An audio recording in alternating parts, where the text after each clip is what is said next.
सगळ्यात पहिल्यांदा देवीचं नमन करूया. नमो देव्यै महादेव्यै शिवायै सततं नमः. नमः प्रकृते भद्रायै नियता प्रणतास्मताम्. शैद्रायै नमो नित्यायै गौर्यै धात्रै नमो नमः. ज्योत्स्नायै बिन्दुरूपिण्यै सुखायै सततं नमः. कल्याणै प्रणतावृद्ध्यै सिद्ध्यै कूर्मो नमो नमः. नैऋत्ये भूभृतां लक्ष्मै शर्वाण्यै नमो नमः.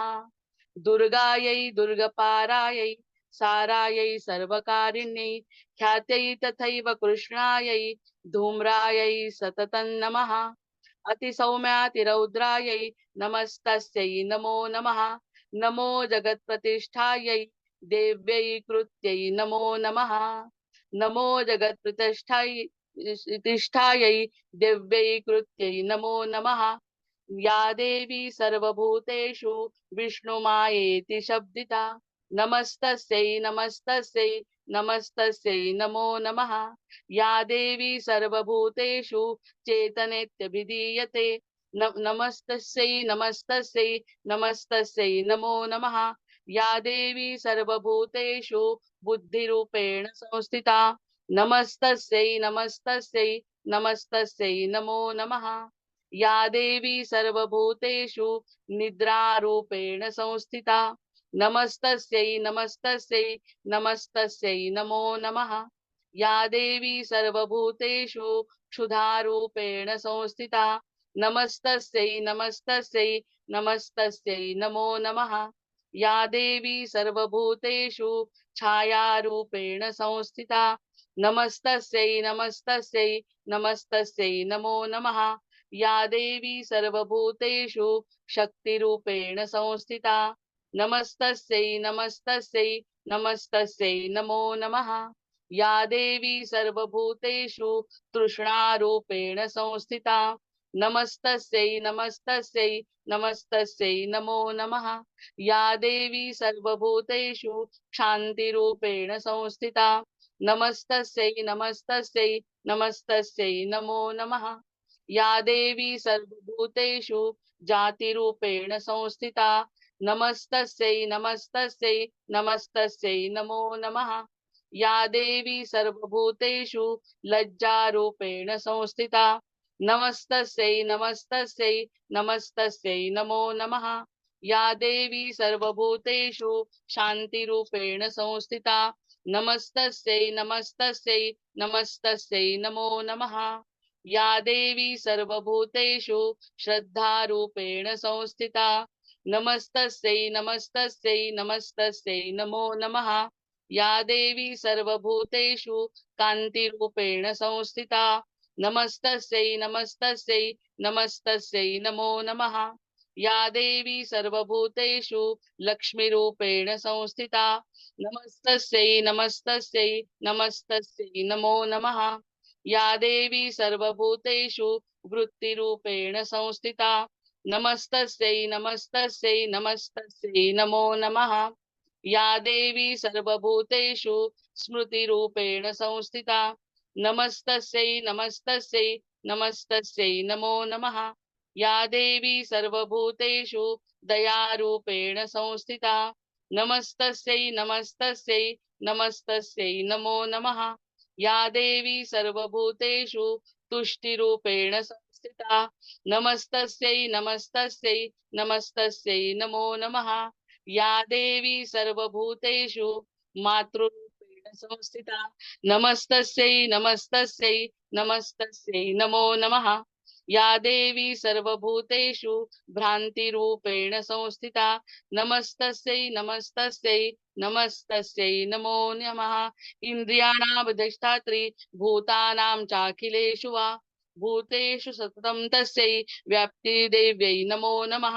चित्तिरूपेण या कृत्सत् मेतद्व्याप्य स्थिता जगत् नमस्तस्यै नमस्तस्यै नमस्तस्यै नमो नमः. जयन्ती मङ्गला काली भद्रकाली कपालिनी दुर्गा क्षमा शिवा धात्री सहास्वधा नमोऽस्तु ते. सर्वमङ्गलमाङ्गल्ये शिवे सर्वार्थसाधिके शरण्ये त्र्यंबके गौरी नारायणी नमोस्तुते. नमस्तस्यै नमस्तस्यै नमस्तस्यै नमो नमः. नमस्तस्यै नमस्तस्यै नमस्तस्यै नमो नमः. नमस्तस्यै नमस्तस्यै नमस्तस्यै नमो नमः. नमस्कार. बघा, या सगळ्या स्तोत्रांमध्ये जे काही गुण दिले आहेत ना, ते सगळे गुण ईश्वरी गुण आहेत. आणि या ईश्वरी गुण, तसं म्हटलं तर आपण ईश्वराचा अवतार असल्यामुळे ती स्त्री असो का पुरुष असो, त्यामध्ये हे विराजमान आहेत. त्याच्यामुळे हे स्तोत्र देवीच्या समोर बसून स्वतःसाठी म्हणायचं.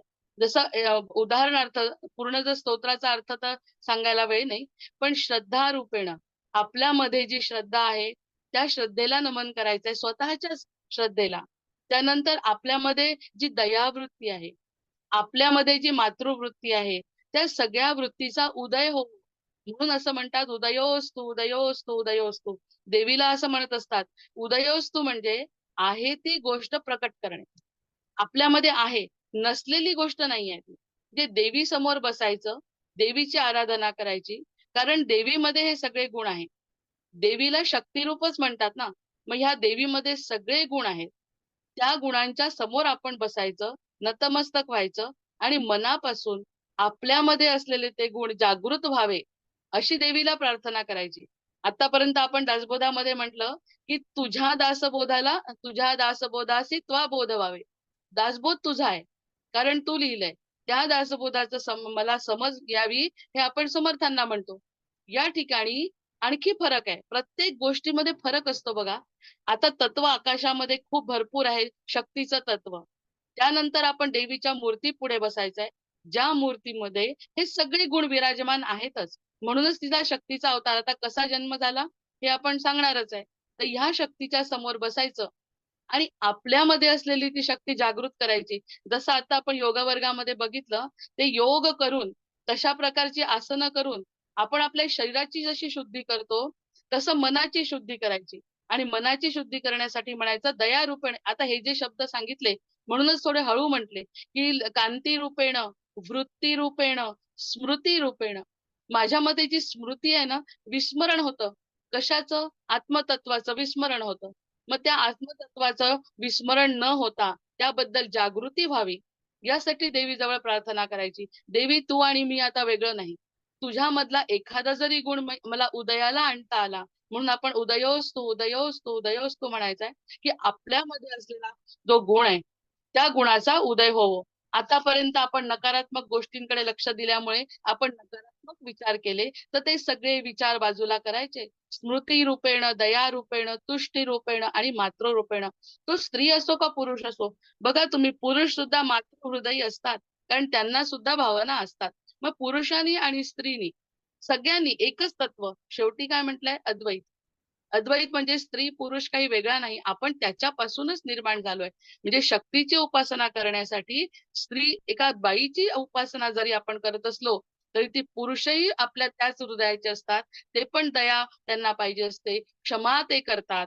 त्यानंतर त्यांना जे काही मातृहृदय असतं, त्यांना सुद्धा मन असतं. तर त्या शक्तीचा उदय व्हावा, मग ह्यासाठी देवीच्या जवळ प्रार्थना करायची. आणि तो प्रार्थनेचा दिवस म्हणजे हे तिचे 9 दिवस. आधी आपण गणपतीचं तत्व बघितलं, नंतर पितरांचं एक महत्व बघितलं आणि पितरांचं आपल्या जीवनातलं ते स्थान बघितलं, की ते कसे आशीर्वाद देतात.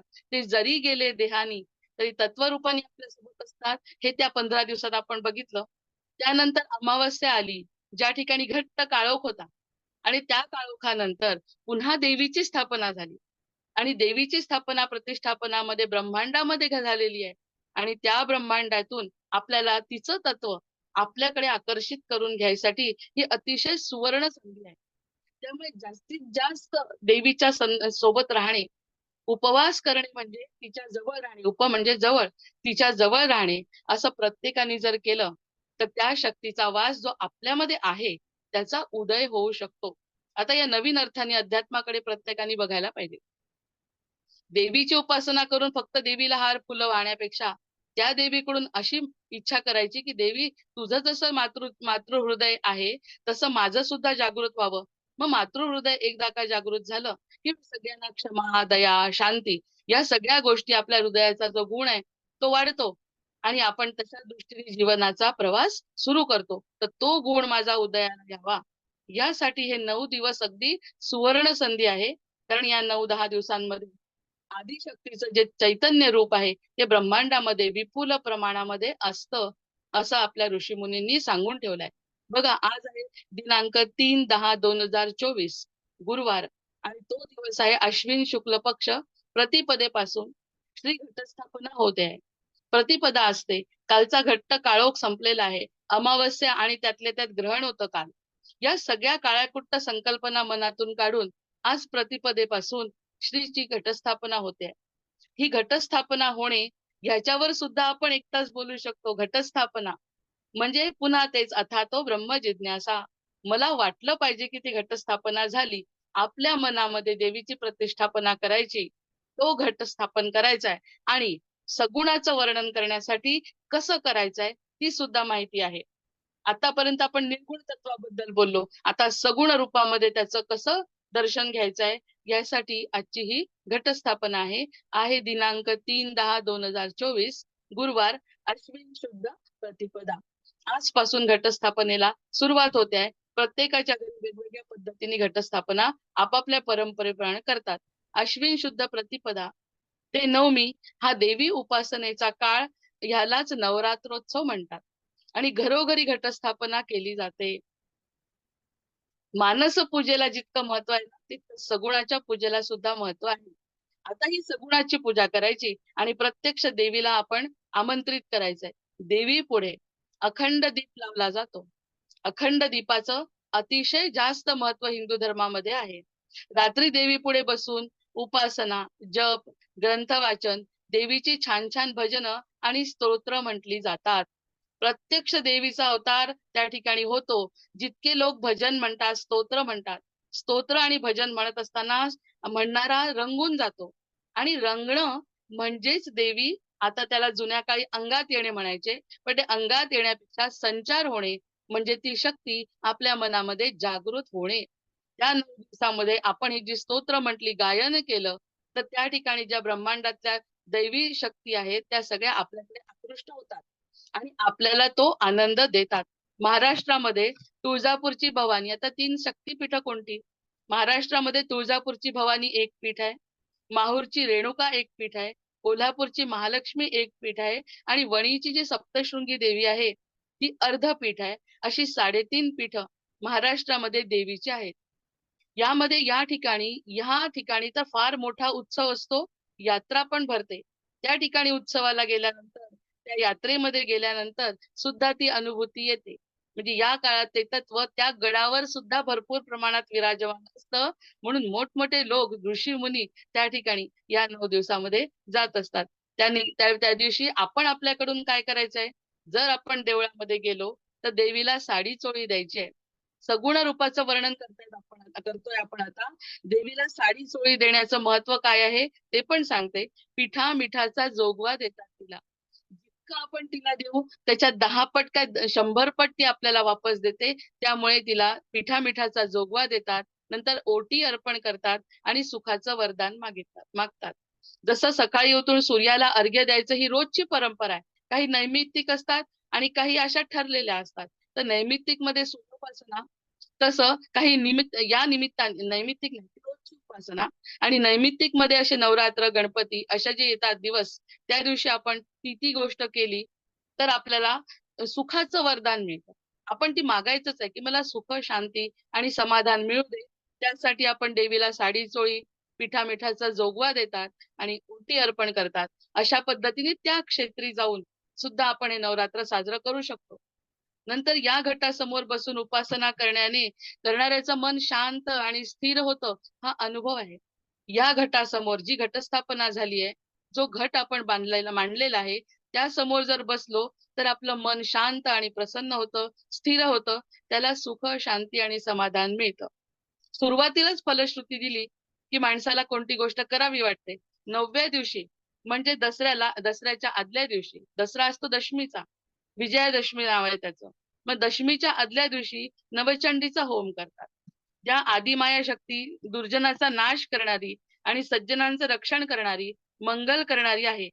या शक्तीचं पूजन देशभरामध्ये केलं जातं. आता कलकत्त्याचा उत्सव तर खूप मोठा असतो. म्हणजे ज्या क्षेत्रामध्ये ज्या पद्धती असतील त्या पद्धतीने देवीची आराधना या दिवसात केली जाते. ही शक्ती या भागामध्ये ही शक्ती वेगवेगळ्या नावांनी पण ओळखली जाते. आता एकच नाव नाहीये देवीला, वेगवेगळ्या नावांनी ती ओळखली जाते. आता देवी का प्रकट झाली? देवीचं प्रगटीकरण का झालं? प्रत्येक वेळी एखाद्या गोष्टीची सुरुवात का होते? काहीतरी कारण असतं, निमित्त असतं. देवी प्रगट का झाली? याबद्दल देवी महात्म्यामध्ये असं म्हटलंय, की पूर्वी पृथ्वीवर एक महिषासूर नावाचा राक्षस फार माजला होता. म्हणजे तो अतिशय उन्मत्त झाला होता. त्यांनी देवदेवता, ऋषीमुनी, साधू संत सज्जन आणि भक्त भाविक यांना खूप त्रास दिला आणि सळो की पळो करून सोडलं. मग तो सगळ्यांना इतका त्रास देत असे, की हे सगळं या देवतांना सुद्धा अशक्य झालं. तेव्हा सगळेजण ब्रह्मा, विष्णू आणि महेश या देवतांकडे गेले. त्यांनी आपली समस्या देवाला सांगितली. तेव्हा त्या देवांना महिषासुराचा राग आला. इतका लोकांना त्रास देतोय, सगळ्या लोकांना हा महिषासूर त्रास देतोय याचा देवांना राग आला. आणि त्या रागातून, त्या क्रोधातून एक शक्ती देवता प्रगट झाली. म्हणजे तिचा मूळ स्वभाव रागीट आहे. म्हणून आपण म्हणतो दुर्गा देवी वाघावर बसलेली आहे. सगळे सगळे तिचे असे काही शक्ती असून सुद्धा तिचं रौद्र रूप आहे शक्तीचं. याचं कारण महिषासूर माजलेला होता. महिषासुराला मारण्यासाठी तिला साधं भोळं रूप घेऊन चालणार नव्हतं. त्यामुळे तिने तिच्या रागातून निर्माण केलेला असल्यामुळे क्रोधातून मग रागीट रूप आहे तिचं आणि या शक्ती देवतेने महिषासुराशी आणि या ज्या क्रोधातून निर्माण झालेली आहे देवी, त्या देवीने महिषासुराचा वध केला. त्या दिवशी आणि किती दिवस ते युद्ध चाललं? ते युद्ध चाललं 9 दिवस ते युद्ध चाललं आणि मग 9व्या दिवशी तिला ठार मारलं. म्हणूनच या देवीचं नाव सगळ्यांनी महिषासूर मर्दिनी ठेवलं. या देवीच्या उपासनेचा काळ म्हणजे हा नवरात्र. हे जे 9 दिवस युद्ध चाललं, कारण तो राक्षस तसा अर्धांड होता. त्याला संपवणं इतकं सोपं नव्हतं आणि एका देवीनी एका स्त्री शक्तीने जन्म घेऊन जरी ती रागावली, रागावून हा जन्म झालेला आहे आणि त्या रागातून, क्रोधातून निर्माण झालेली जी शक्ती आहे, त्या शक्तीने त्याला मारण्यासाठी 9 दिवस लागले. आणि तोच हा 9 दिवसांचा काळ आहे. वेगवेगळ्या दिवशी वेगवेगळी देवी आपण त्याचं आराधना करतो. प्रथमम शैलपुत्रीच, द्वितीयम ब्रह्मचारिणी. आता पहिल्या दिवशीचं नाव आहे शैलपुत्री, दुसरीचं नाव आहे ब्रह्मचारिणी, तृतीयम चंद्रघंटेती, कुष्मांडीती चतुर्थकम, पंचमम स्कंदमातेती, षष्ठम कात्यायनीती च, सप्तमम कालरात्रीश्च, महागौरीती चाष्टमम, नवमम सिद्धाम प्रोक्ता, नवदुर्गा प्रकीर्तिता, उक्तान्येतानि नामानी ब्रह्मण्यैव महात्मता. आता या 9 प्रकारचे अवतार म्हणजे वेगवेगळ्या दिवशी जसं जसं तिला वाटलं, की कसा अवतार आपल्याला घ्यायचा आहे, त्या तिने त्या नावाप्रमाणे त्या नावात मधले गुण आपल्याला समजतात. तसा तसा अवतार घेऊन एकेका दिवशी मारण्याचा तिने प्रयत्न केला. मग ह्या 9 दिवसांना आपण नवरात्रोत्सव म्हणतो. त्या दिवशी देवीचं अतिशय उत्तम असं कार्य म्हणजे वाईटाचा नाश करणं आणि चांगल्याची स्थापना करणं, ती ही घटस्थापना. म्हणून त्याचं एक सिम्बॉलिक रूप म्हणून आपण घटस्थापना करतो, की असे हे 9 दिवस तिचा काळ चालला. घटस्थापना कशी करायची? घरामध्ये पवित्र स्थानी वेदी सिद्ध करायच्या. वेदी करायचं म्हणजे शुद्धीकरण करायचं आहे वेदींचं. आता बघा आतापर्यंत सगळं मानस पूजेवर या सगळ्या गोष्टी आपण मनात करत असतो आणि प्रत्यक्षात या गोष्टी आता घटस्थापनेला करायच्या. कशा करायच्या आहे? घरामध्ये एखादं पवित्र स्थान आहे, दिशा बघायच्या आहे, एक वेदी सिद्ध करून त्यावर सिंहारूढ अष्टभुजा देवीची आणि नवारण यंत्राची स्थापना करावी. यंत्राशेजारी घटस्थापना, त्याची आणि देवीची यथाविधी पूजा करायची आहे रोज. शेतातील मृत्तिका आणायची. आता सध्या जसं वातावरण आहे मृत्तिका अतिशय मऊ आणि पावसाळा झालेला आहे नुकताच, चालूच आहे. तिथली मृत्तिका आणायची, तिचे 2 पेरे बोटाची जाड चौकोनी थर करायचा आणि त्यात सप्तधान्य घालायची.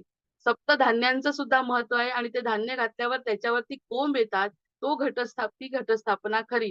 म्हणजे जसं-जसं धान्य मुरत जातं, तसतशी आपली भक्ती फळते, असं एक ते लक्षण समजतात. त्यात सप्तधान्य घालावी. मृत्तिकेचा किंवा तांब्याचा कलश घेऊन त्यात पाणी, गंध, फुले, दुर्वा, अक्षता, सुपारी, पंचपल्लव, पंचरत्न किंवा नाणं इत्यादी वस्तू घालाव्यात. आता ही अक्षरशः देवीची पूजा असल्यामुळे मी त्या सगळ्या गोष्टी एकही सुटायला नको.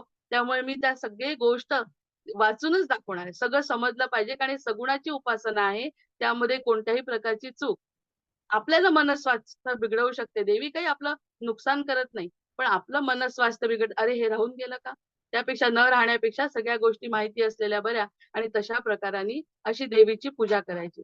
नंतर माळ कलशामध्ये पोहोचेल, एक माळ करतात देवीसाठी कलशापर्यंत. ती जी माळ आहे वरून जी लावतोय आपण, ती कलशापर्यंत पोहोचेल अशा पद्धतीने तो दोरा घ्यायचा.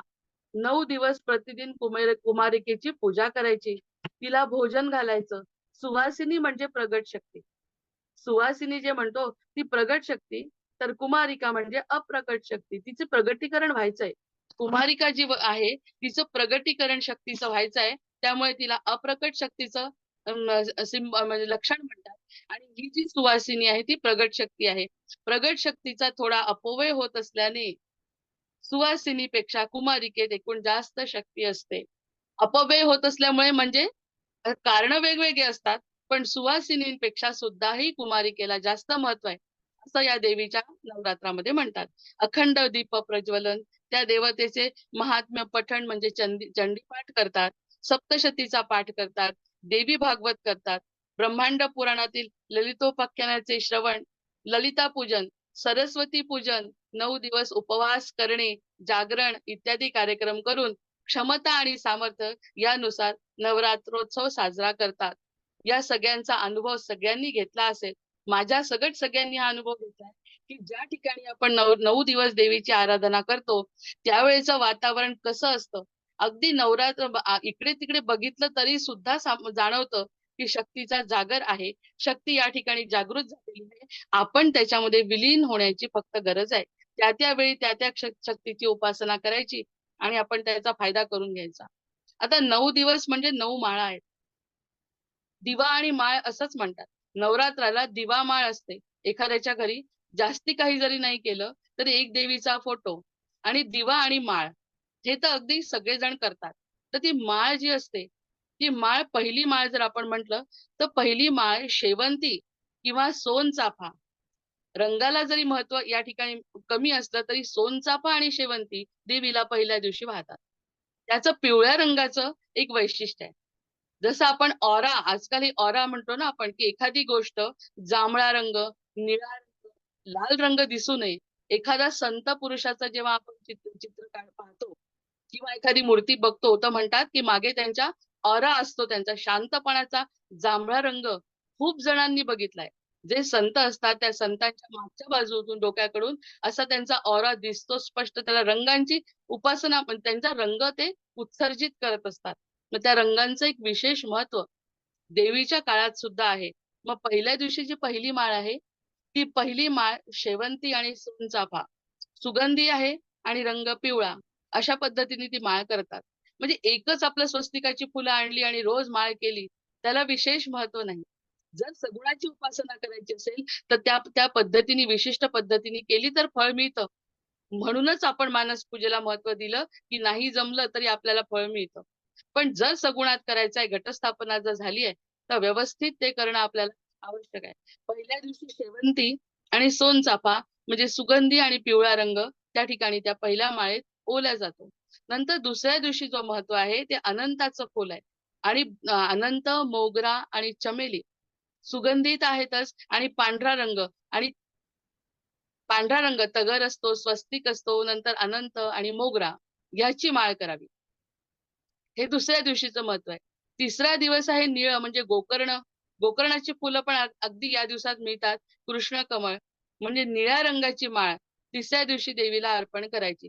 त्या दिवशी त्या फुलांचं महत्व जर आपण देवीच्या समोर ठेवलं, देवी ती फुलं वाहिली, तर ती शक्ती आणखी जास्त प्रमाणामध्ये जागृत होते. नंतर चौथा आहे अबोली. अबोली रंग आहे. तेरडा आणि अशोकाची फुलं, तिळाची फुलं पण केशरी असतात. ती सगळी जमा करायची आणि त्याची माळ करायची. चौथ्या दिवशी बेल किंवा कुंकवाची फुलं, कुंकवाची फुलं म्हणतात ती आणायची आणि ती व्हायची, रंग लाल. नंतर कर्दळीचं फूल विशेष महत्व आहे 6व्या दिवशीला. कर्दळीचं फूल लाल, पिवळं रंगाला महत्व नाही. कर्दळीचं फूल 6व्या दिवशी व्हायचंय. 7व्या दिवशी झेंडू किंवा नारंगीची फुलं, झेंडू आणि नारंगीची फुलं 7व्या दिवशी व्हायचे. इथे रंगांना खूप महत्व दिलं नाही, फुलांना महत्व दिलंय. त्या फुलांमध्ये फुलांपासून ती माळ निर्माण करायची आहे. नंतर 8वा रंग आहे, 8वा दिवस आहे कमळ. कमळ तर महालक्ष्मीचं रोज आवडतं आहे, पण तरीही रोज नाही, 8व्या दिवशी व्हायचंय. कमळ, जास्वंद, कण्हेर, गुलाब आणि तांबडी फुलं याची माळ 8व्या दिवशी करायची आहे. 9व्या दिवशी कुंकुमार्चन. कुंकुमार्चन हे देवीला फार आवडतं. हा मोठा विधी आहे. या विधीनी देवीची पूजा करतात. त्यासोबत श्रीसूक्त म्हणतात आणि श्रीसूक्तानंतर कुंकुमार्चन करून देवीला प्रसन्न करून घेतात. हा 9वा दिवस. आता हे अखंड दीप प्रज्वलन. अखंड दीप प्रज्वलनाला महत्व आहे. दीप हे तेजाचं प्रतीक. नवरात्रामध्ये आतापर्यंत तेच बोलली. नवरात्रामध्ये वायुमंडल शक्ती तत्वामध्ये तेजाने भरलेलं असल्यानं सतत तेवत असलेल्या दीपाचा ज्योतीकडे तेज तत्वात्मक लहरी आकृष्ट होतात. आपण जर दिवा लावला तर त्या दिवाकडे ब्रह्मांडामधल्या ज्या तेज लहरी आहेत त्या आकृष्ट होतात. मग आपण तेच त्या दिवशी म्हणतोय ना, की जर तिकडे सूर्यप्रकाश आहे, तर सूर्यप्रकाश असल्यानंतर आपण आपली खिडकी उघडली, तर तो सूर्यप्रकाश जसा आपल्यापर्यंत पोहोचतो, तसं आपण हा दिवा लावलाय म्हणून ते तेजतत्व या दिव्याकडे आकर्षित होतं. हा अगदी साधा नियम आहे. त्यामुळे अखंड ते दीपप्रज्वलन या दिवसात करतात. लहरी आकृष्ट होतात. ज्या बाहेरच्या ब्रह्मांडातल्या लहरी आहेत त्या. अखंड दीपप्रज्वलनाने या लहरींचे वास्तूत सातत्याने संक्रमण होते. एकदा आलं तर ती लहरी तिथे स्थिर राहते. कारण आपण त्याच्यातला दिवा संपू देत नाही. सतत आपलं तूप आणि तेल टाकत तो दिवा तेवत ठेवतो. तर ती शक्ती त्या दिवशी तिथे राहते, संक्रमित होते आपल्या घरामध्ये सुद्धा. म्हणून अखंड तेवत ठेवण्याला नवरात्रामध्ये अतिशय महत्व आहे. मग नंतर नैवेद्य. देवीला सात्विक पदार्थ, खीर फार आवडते. नंतर या दिवसात खीर ही शुक्रवारची आणि मंगळवारची मानतात, की ती थोडक्या प्रमाणामध्ये असते. या नवरात्रामध्ये पुरणाचा नैवेद्य, गोड पदार्थ, लाडू हे देवीला अर्पण करतात. मग देवीची ओटी भरल्या जाते. देवीची ओटी म्हणजे देवीला अर्पण करण्याची साडी सुती असावी. सुती किंवा रेशमी असावी. कारण या धाग्यांमध्ये देवतेकडून येणाऱ्या सात्विक लहरी आकर्षित होतात. या लहरी आकर्षित करण्याची क्षमता असते.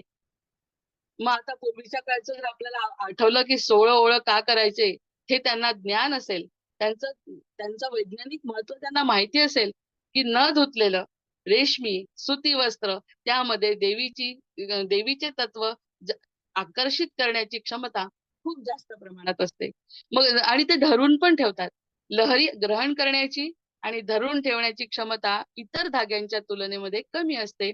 मग हे सगळं समजून-उमजून जर आपण तसं केलं, तर त्याचे परिणाम निश्चितच आपल्याला मिळतील. ही देवीची उपासना आहे. दोन्ही हातांच्या ओंजळीत कसं घ्यायचंय बघा. दोन्ही हाताच्या ओंजळीत साडी, त्यावर खण आणि त्यावर नारळ. नारळाची शेंडी देवीच्या दिशेने येईल असं ठेवायचं. आपल्या हाताची ओंजळ छाती समोर येईल असं करायचं आणि अशा पद्धतीने देवी समोर उभं राहायचं. प्रत्येक वेळी नतमस्तक होणे, नम्रता, शरणागती, तिला जे आवडतं ते करणे, त्यामुळे ती आपल्याला जे आवडतं ते देणार आहे. देवीकडून चैतन्य मिळावं. काय पाहिजे आपल्याला देवीकडून? चैतन्य. सतत निराशा, सतत आळशीपणा, सतत थकवा, सतत नकारात्मकता जाऊन जसं कालची अमावस्या झाली, तो सगळा नकारात्मक भाग गेला. मग दिवा लावला, ओटी भरली, घटस्थापना झाली. मग देवीकडून चैतन्य मिळायचं व आपल्या आध्यात्मिक उन्नती व्हावी यासाठी देवीला भावपूर्ण प्रार्थना करायची. मलाच असं वाटतंय आता, की ह्या सगळ्या ऊर्जा, शक्ती ज्या आहेत, त्या सगळ्या माझ्यामध्ये संक्रमित व्हाव्या. कारण आई, मी तुझाच अंश आहे. आपण देवाला म्हणतो त्याच्यासारखं ही तर आई आहे आपली, जगज्जननी आहे. जगज्जननी म्हणतात आणि तिने आपल्याला त्रास झाला म्हणून महिषासुराचा वध केला. मग महिषासुराचा आपल्यासाठी वध केलाय, वाईटावरती चांगल्याचा विजय झालाय, तर अशी ही आई आहे. त्या आईने आम्हाला काय करावं, की देवी तुझं चैतन्य मला मिळावं. देवीकडून चैतन्य मिळावं आणि आपली आध्यात्मिक उन्नती व्हावी यासाठी देवीला भावपूर्ण प्रार्थना करावी. आई मला दुसरं काही नको. तुझ्यामध्ये जी शक्ती आहे त्यातला कण जरी मला मिळाला, तरी माझं आयुष्य सफल होईल. अशी तळमळून प्रार्थना देवीला या घटासमोर करायची. कारण घटही आपणच मांडलाय आणि घटासमोर प्रार्थना आपण करतोय. मग अशा पद्धतीने देवीचं प्रगटीकरण होतं आणि देवी प्रसन्न होते. हा अनुभव आहे. प्रत्येक संतांनी देवीचं वर्णन असं केलंय. संत स्वतःच किती चांगले असतात. ते आपल्या देवीलाही प्रार्थना करतात. या 9 दिवसात हे फळ फार लवकर मिळतं. साडी, खण व नारळ देवीच्या चरणांवर अर्पण करावा. तिला देतो म्हणजे काय? तिला देणं म्हणजे काय? आपण आपल्या जवळचं काही देत नाही. देवाला जे देत असतो ते त्याचेच त्याला अर्पण करत असतो. ते बाकी तिच्या चरणांवरती ठेवायचं. त्यानंतर तांदळाने तिची ओटी भरायची. आता तांदळाने ओटी का भरायची? याचं आध्यात्मिक महत्त्व पुन्हा माहिती आहे. तांदूळ कसा असतो, की जो लावताना दुसऱ्या ठिकाणी लावतात. तुळशीचं जसं महत्त्व आहे, तसं तांदळाचं महत्त्व आहे. मग या तांदळाचीच ओटी. मग त्यामध्ये दुसरे प्रकार करून काय होतं असं म्हणण्यापेक्षा जे सांगितलंय तसंच करावं. तांदळाला विशेष महत्व आहे. त्याचं रोप बघा. त्याच्या रोपांकडे बघितल्यावरच समजतं, की या धान्यामध्ये विशेष काहीतरी गुण असले पाहिजे. हे आपल्या ऋषीमुनींनी ओळखले. त्यामुळे त्यांनी तांदूळ हा सर्वसमावेशक आहे पुन्हा. त्यामुळे चैतन्य ग्रहण करतो तो. तो चैतन्याचा आपण जे चैतन्य आपण मागतोय ना, ते ग्रहण करण्याची क्षमता तांदळामध्ये असते आणि ते प्रक्षेपित करण्यामध्ये सुद्धा तांदूळ अग्रेसर असतो. ही माहिती स्वतःच्या शब्दात मांडण्यापेक्षा मी वाचून का दाखवली याचं महत्त्व अगदी तंतोतंत पटलं पाहिजे. त्यामुळे जो काही ज्ञानी आहे, जो काही मोठा व्यक्ती आहे त्याच्याकडून जे लिहिलंय ते पटण्यासाठी जसंच्या तसं वाचावं. त्यामुळे प्राधान्याने तांदळाचा ओटीमध्ये समावेश करण्यात येतो. कारण की मध्ये चैतन्य ग्रहण करण्याची शक्ती असते आणि ते प्रक्षेपण करण्याची सुद्धा शक्ती जास्त प्रमाणामध्ये असते. या गोष्टी जर आपल्याला समजत असल्या तर ठीक. नाही समजत ना तर ऐकाव्या. जे काही लोक सांगतात ते ऐकावं आणि त्याप्रमाणे त्या दिवशी त्या संधीचा फायदा घ्यावा. असं तरी निदान आपण करू शकतो. त्यानंतर देवीच्या चरणांवरील वस्तू तिचा प्रसाद म्हणून परिधान करतात. ताबडतोब उत्तर मिळालं. देवी स्वतः नेसत नाही. त्याचा अंश रूपाने देवी अ, ते ग्रहण करते अंश रूपाने आणि सगळं आपल्याला कितीतरी जास्त प्रमाणामध्ये आपल्याला ती वापस देत असते. मग ती घेणार नाही हे माहिती असताना तिचा प्रसाद म्हणून परिधान करायचं आणि नारळ प्रसाद म्हणून ग्रहण करायचा. 1 मिनिट फक्त. उघडतच नाही.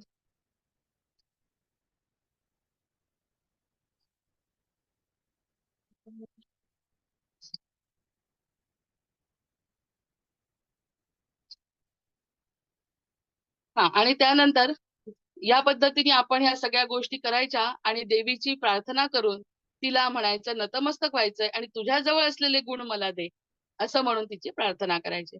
मग सगळ्यात महत्वाचं येतं कुमारिका पूजन. कुमारिका पूजन का करायचं आता सांगितलं. सुवासिनींपेक्षाही प्रगट शक्ती अप्रगट जरी तिची असली तरी पुढे त्याचं प्रगटीकरण होणार आहे. त्याच्यामुळे त्या कुमारिकेचं पूजन आपण करायचंय. नवरात्रामध्ये 9 दिवस दररोज एक याप्रमाणे कुमारिकेला मानाने घरी बोलवायचंय.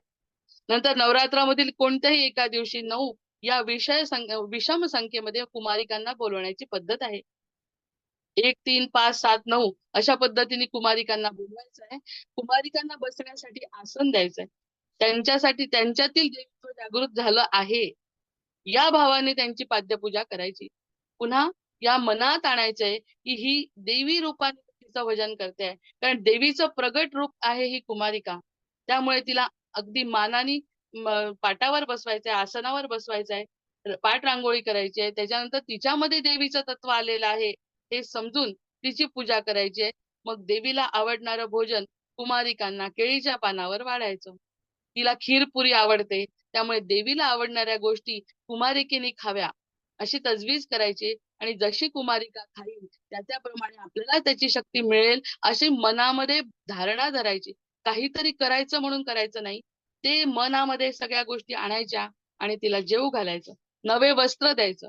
त्यांना आदिशक्तीचं रूप मानून भावपूर्ण नमस्कार सुद्धा करायचा आहे.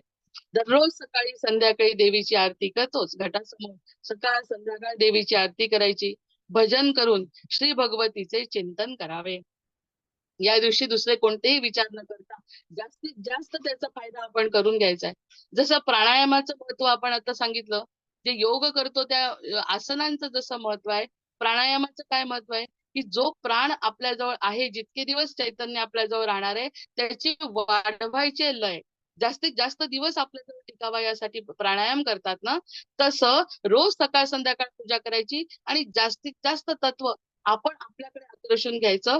दुसऱ्या कोणत्याही गोष्टीचा विचार न करता नवरात्रामध्ये हाच विचार आणि भगवतीचं रूप मनात आणून करायचं आहे. रोज देवीच्या मंगलमय अशा पूजन आणि आरती करताना सुगंधी गुगुळाचा उपयोग करायचा. गुगुळाचा दोन्ही वेळेस धूप करायचा. इतर वेळी आपण कमी दिसतात या गोष्टी, पण देवीच्या नवरात्रामध्ये धुपाला अनन्यसाधारण महत्व आहे. सकाळ संध्याकाळ आरतीला गुगुळाचा उपयोग करायचा. यामुळे वातावरणामध्ये शुद्धी आणि पवित्रता निर्माण होते. नवरात्रामध्ये पवित्र दिवसांमध्ये आपल्या श्री कुलदेवतेचं किमान एकदा तरी दर्शन घेण्याचा प्रयत्न करावा. कारण आपली कुलदेवता जी आहे ती त्या त्या ठिकाणी प्रतिष्ठित झालेली असते, हे आपल्याला माहिती आहे. आपली जर रेणुका माता असेल माहूरची, तर त्या ठिकाणी शक्यतो प्रयत्न करायचा, वर्षातून एकदा तरी त्या ठिकाणी जायचं. कारण स्थान महात्म्य आहे. स्थान महात्म्य असल्यामुळे आपण त्या त्या ठिकाणी स्थानात जाऊन तिला त्या त्या ठिकाणी जायचं, तिचं ओटी खणा नारळाने ओटी भरायची, नैवेद्य करायचा आणि मनापासून नमस्कार करायचा. या सगळ्या गोष्टी करत असताना आपल्याला ती आदिशक्ती निश्चित प्रसन्न होते, असं सगळ्यांचंच म्हणणं आहे. त्या मार्गाने महाजनो येन गतस्थ पंथा याप्रमाणे नवरात्रामध्ये या सगळ्या गोष्टींचा जास्तीत जास्त उपयोग करून घ्यायचा. तसंच आता एक रंग साधना जे आता आपण म्हटलं, तर रंगाचं पण सुद्धा महत्व एक विशिष्ट रंगांचं महत्व आहे. जसं जास्त डार्क निळा रंग आपण निळाई म्हणतो कृष्णाची. मग कृष्ण निळा जो म्हणतो तो सगळ्या चक्रांना सक्रिय करतो. मग या रंगांचं जे महत्व सांगितलंय, आपण फक्त साड्यांपुरतं मर्यादित न ठेवता त्या रंगांचा आपल्या जीवनावरती काय परिणाम होतो, त्या रंगाचा एक विशिष्ट हेतू आहे. आणि ते जर पूर्ण झालं ती शक्ती आपल्यातली जागृत होते. म्हणून आपल्यामध्ये असलेली रंग साधनेची वैशिष्ट्य बघा. रंग निळा असेल तर सगळ्या चक्रांना तो सक्रिय करतो. निळा रंग जर समोर बघितला, आपण हे आर्टिफिशियल रंग नाही बघायचे. आर्टिफिशियल म्हणजे मोबाईल मधून म्हणा किंवा या सिनेमांमधून जे रंग प्रदर्शित होतात, त्या रंगांचा इथे कोणत्याही प्रकारचा संबंध नाही. आपला संबंध आहे तो नैसर्गिक निळा रंग. त्या नैसर्गिक निळ्या रंगाने काय होतं, सगळे चक्र आपले जागृत होतात. म्हणजे तो रंग शांत आहे. शांत शांतत्वाचं प्रतीक म्हणजे निळा रंग आहे. नंतर नारिंगी जो आहे ना, नारिंगी रंग जर आपल्या समोर आला, जो दुसऱ्या दिवशी येणार आहे, तो नारिंगी रंग जर आपण त्याची माळ केली, तर त्यामुळे म्हणे सर्जनशीलता वाढते. आपण आपल्या साडींवर केंद्रित न करता आपण त्या माळेचा उपयोग आपल्या मनावर काय होतो बघा, सर्जनशीलता वाढते. म्हणजे जर आपण भजन करायचं ठरवलं, तर त्या भजनामध्ये गती येते. जर देवीचं स्तोत्र म्हणायचा प्रयत्न केला, तर ते स्तोत्र आपल्या लक्षात राहतात. बुद्धिरूपेण संस्थिता. व्यक्ती या सगळ्या गोष्टी आपले वाढतात त्या रंगांमुळे. ही रंग साधना आहे. मग नंतर नारिंगीनं पिवळा रंग. पिवळा रंग मणिपूर चक्राला जागृत करतो आपल्यातल्याच. म्हणजे आपल्यामधली साधना ही जी साधना आहे रंगांची साधना, ती आपल्यातलंच पूर्ण करते मणिपूर. मग म्हणतात ना, की गुरूंना आमच्या पिवळा रंग गुरुवारी सगळेजण पिवळी साडी नेसून, पिवळं वस्त्र परिधान करून किंवा साधू संत पिवळा आणि केशरी का घालतात? कारण मणिपूर चक्रावरती त्याचा परिणाम होतो आणि आत्मविश्वास वाढतो. मग आता माळांमध्ये जे रंग सांगितले, त्या त्या दिवशी जर तो रंग दिसत असेल, तर त्यामुळे आपलं मणिपूर चक्र जागृत होतं आणि आत्मविश्वास वाढतो. मग हे देवीसाठी करत नाही आपण. हे जेव्हा रंग साधना करतात, त्यावेळी त्याचा परिणाम आपल्या शरीरावर होतो. मणिपूर चक्र जागृत होतं. निळ्या रंगानी सगळे चक्र जागृत होतात. निळा रंग जर दिसला तर सगळेच्या सगळे म्हणजे मग मग कृष्णाला पूर्णावतार का म्हणतात हे आता आपल्या लक्षात येईल. निळाई म्हटलं, निळा रंग म्हटलं, की आपल्या पूर्ण सगळे चक्र आपले जागृत होतात. म्हणजे भगवंताला नमस्कार करणे, त्या निळ्या रंगाला नमस्कार करणे म्हणजे आपल्या शरीरात पूर्ण चक्रांचा उदय होणे. म्हणून ते अष्टसात्विक भाव जागृत होतात असं म्हणतात. मग पिवळ्या रंगाने मणिपूर चक्र जागृत होतं, त्यामुळे आत्मविश्वास वाढतो. आपला आत्मविश्वास वाढल्यावर आपण जर नमस्कार केला, तर देवाचं जे रूप आहे ते आपल्यामध्ये विराजमान होतं आणि ते आपल्याला समजतं. आपल्याला तो आत्मविश्वास निर्माण होतो, की माझ्या बाबतीत घडलंय. मग प्रत्येक वेळी स्वतःला अनुभव आल्याशिवाय कोणतीही उपासना फलद्रूप होत नाही. मग हिरव्या रंगाची ओटी, देवीमध्ये हिरव्या रंगाचं महत्व आहे. अनाहत चक्र जागृत होतं.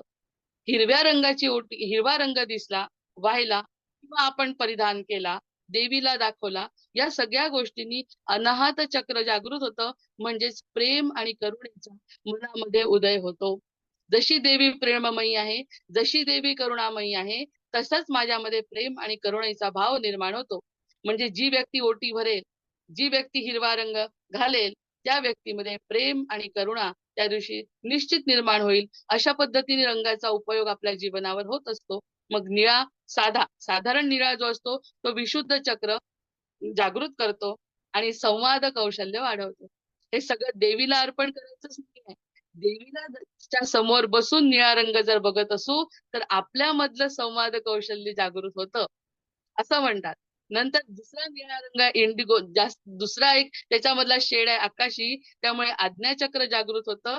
आतला आवाज आपल्याला ऐकू येतो.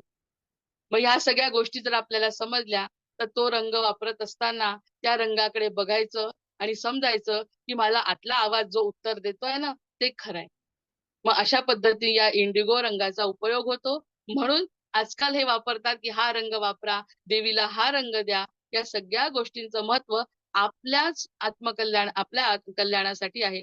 मग जांभळा रंग तर सगळ्यात महत्त्वाचा आणि लाडका. पिवळा आणि जांभळा, निळा तर सर्वस्व आहे, पूर्णत्व आहे.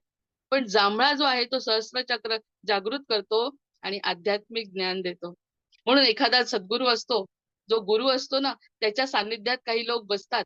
तर ते म्हणतात, "आम्हाला जांभळा रंग दिसतोय मागून त्यांच्या." कारण त्यांचं आध्यात्मिक ज्ञान त्या ठिकाणी प्रगट होत असतं. दाखवतात ना असे इंद्रधनुष्यासारखे डोक्याच्या मागे रंग, ते त्यांचं आज्ञाचक्र असतं, सहस्त्रचक्र असतं डोक्याच्या जवळचं आणि आध्यात्मिक ज्ञान ते प्रगट करतात. नंतर गुलाबी जो रंग आहे, गुलाबी जो रंग आहे तो हृदय चक्र आहे. हृदयामध्ये जागृत प्रेम आणि दया. गुलाबी रंग प्रेम आणि दया दर्शवतो आणि याच प्रेमाचा उदय हृदयामध्ये निर्माण करतो. एकदा का प्रेमाचा हृदय निर्माण झालं, राहिलं काय शिल्लक? प्रेम आलं की क्षमा पण येते, दया पण येते, शांती, समाधान सगळं त्याच्याभोवती येते. प्रत्येक रंगाचं एक वैशिष्ट्य आहे. ज्या दिवशी जसं मोठ्यांनी सांगितलं तसं जर केलं, आपण स्वतःही वापरलं तरी आपल्यावर परिणाम होणार आहे. त्या अर्थी खर्च करून वापरण्यापेक्षा जे आहे त्यातला रंग आपण जर वापरला आणि त्याचा नक्की परिणाम होतो आणि शेवटचा लाल रंग आहे, जो मूलाधारावरती मूलाधारावरती परिणाम करतो, जे ऊर्जा आणि शक्ती प्रदान करतो. ऊर्जा आणि शक्ती प्रदान करणारा हा लाल रंग असे रंग साधना देवीची उपासना करत असताना मन आणि हृदय नंतर देह सगळं शुद्ध करून देवीच्या जवळ बसून तिची उपासना करायची आणि देवाची उपासना करून तिच्यामध्ये असलेलं तत्व आपल्यामध्ये जागृत करून घ्यायचं, ही भावना निर्माण करून आजपासून जे नवरात्राला सुरुवात होते त्याच्या पहिल्या दिवशी असं मला समजलेलं किंवा जाणवलेलं किंवा पटलेलं अशी ही माहिती देण्याचा मी प्रयत्न केला आणि ती बोलण्याची संधी मिळाल्याबद्दल मी सगळ्यांचे अगदी मनापासून आभार मानते.